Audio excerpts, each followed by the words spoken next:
Guys, it's Fred. It's Saturday, May 10th or 11th. I'm not sure which. We're finishing our climb down Fuller Ridge. We started at mile 201.1 or 201.5, I'm not sure which.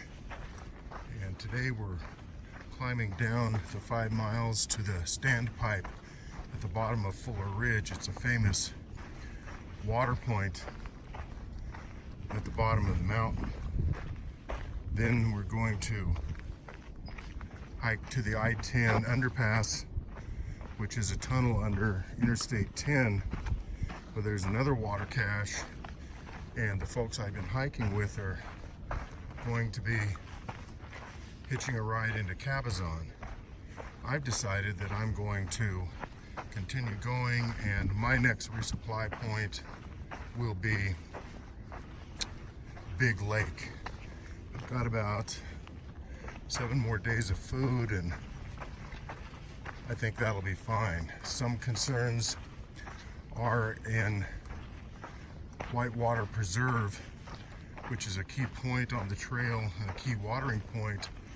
You hike up that canyon to Whitewater Preserve, and it's an old trout farm that has been turned into a conservancy, but that was wiped out in the February floods, and so many of the river crossings and much of the trail was damaged.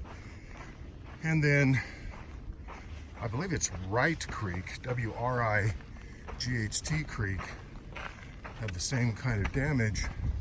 But what I'm reading on Guthook and on the water report is it's mainly the crossings that are a problem and reacquiring the trail, but people have set up cairns to help direct, so it's not as bad as one would think. So my intention is to keep on hiking up the canyons. We'll pass the wind farm offices where there's another water cache, and so the water burden shouldn't be too bad today.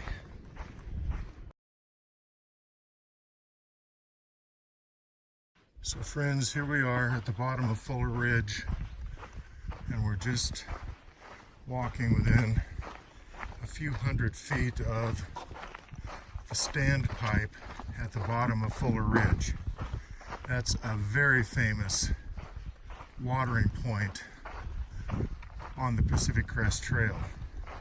It's the only water for a considerable number of miles that's sure. There are water caches within the next 20 miles, but as we all know, we really don't like to bet our lives on water caches because they can run dry. But this is a famous watering point, and again, it's the standpipe at the bottom of Fuller Ridge.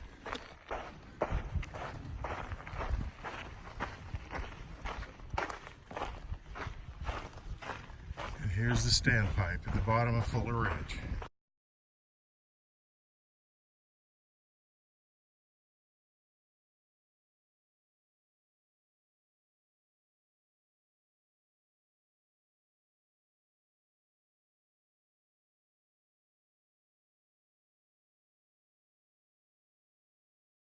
So now we've finished Fuller Ridge and we're hiking towards the I-10 underpass, where they have a tunnel for PCT hikers to get under I-10 and the railroad tracks and push up towards the Whitewater Preserve and on to Mount Gorgonio.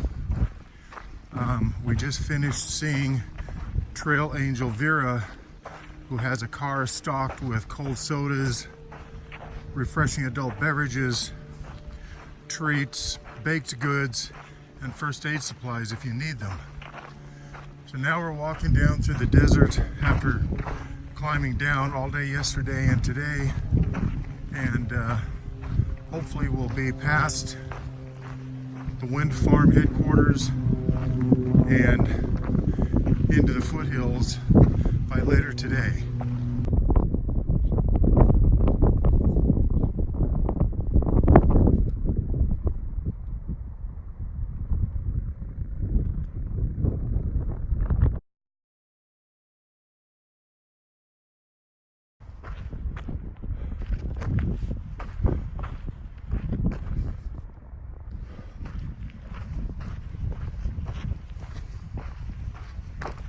This is approaching the I-10 passageway for PCTers.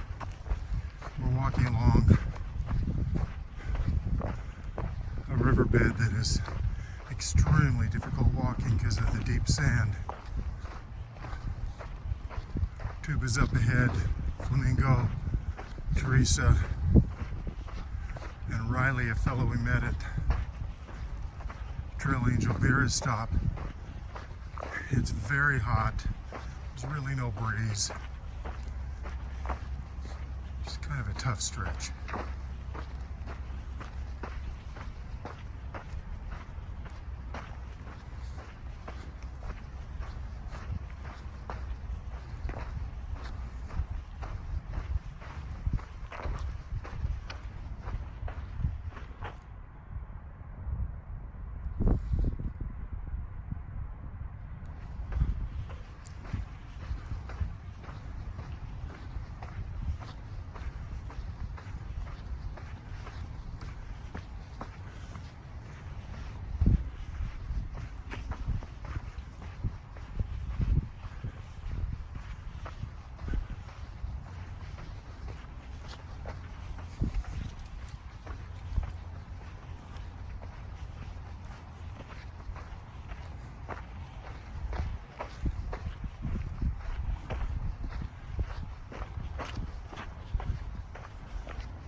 So today is Mother's Day, Sunday, May 12th, and we started at the wind farm this morning, where the offices of the wind farm close at 2:30 p.m., but they allow PCT hikers to camp overnight.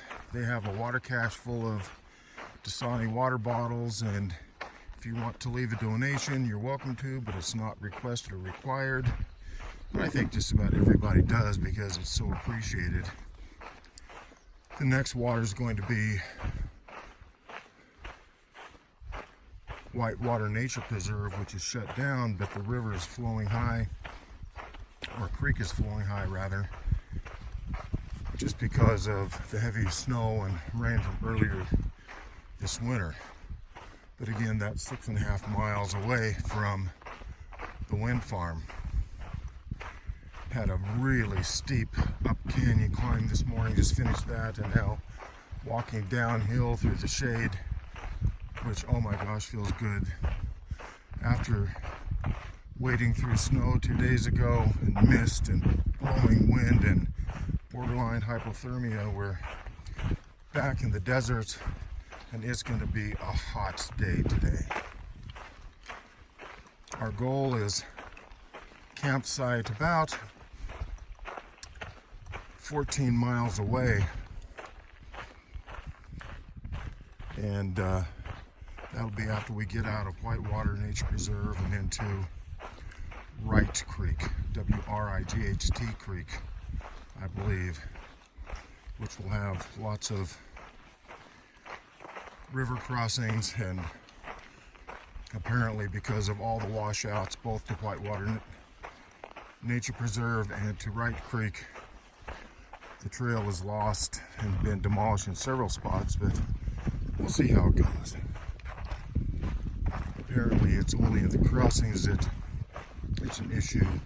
Above there they've marked cairns and like to let hikers know where to get back onto the trail after crossings. Then it's going to be a very long dry stretch, and we'll have to pay particular attention to the last water availability, because then we're going to have a really long water carry and heavy water burden after that. So